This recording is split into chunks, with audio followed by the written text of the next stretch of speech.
Hi, I'm Amanda. And I'm Gabe. And we're with Logan Services. For decades, Logan Services has been offering heating and air conditioning, repair, replacement, and routine maintenance. But did you know that Logan Services also offers residential plumbing services? And today we're going to be performing a whole home inspection at your house. Are you ready to get this inspection started? You got it. Let's do this. Typically with faucets and kitchen sink, we like to check the sprayer first, make sure that we're not having any leaks. We do check both drains as well as the garbage disposal.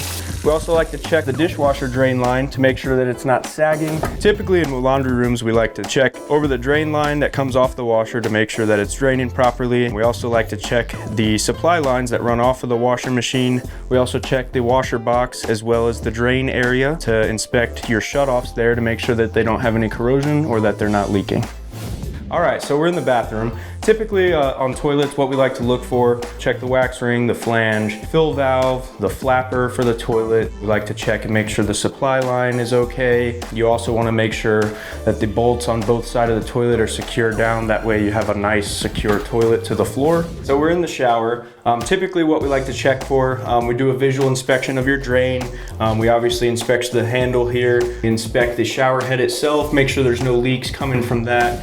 Typically in bathroom faucets, we like to inspect the supply lines, all the angle stops. We like to check the drain assembly, make sure that it's properly stopping. We also inspect the drain lines, make sure that there's no active leaks. If you have a sump pump in your home, part of the whole home inspection is to check and make sure that the sump pump is operating properly.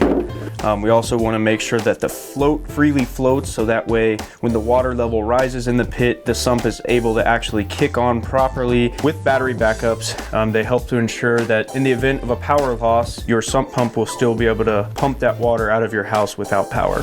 One of the most important plumbing components in your home is your water heater. During every whole home plumbing inspection, our job is to go through and thoroughly check and make sure that this water heater is properly operating safely. Part of every whole home inspection is to run a water quality test. That way we can see how many grains per gallon of hardness that your system has. Anything typically, over a 7, we do recommend placing a softener in the home. All right, so we are all finished up with that whole home plumbing inspection. The one recommendation I have for this particular home would be a water softener due to the hard water in the home. After the inspection, you'll receive a detailed report just like this. So don't wait for a plumbing problem to start. Instead, call our team now, scan this QR code, and schedule your appointment today. We're the home of fast, friendly service, Logan Services.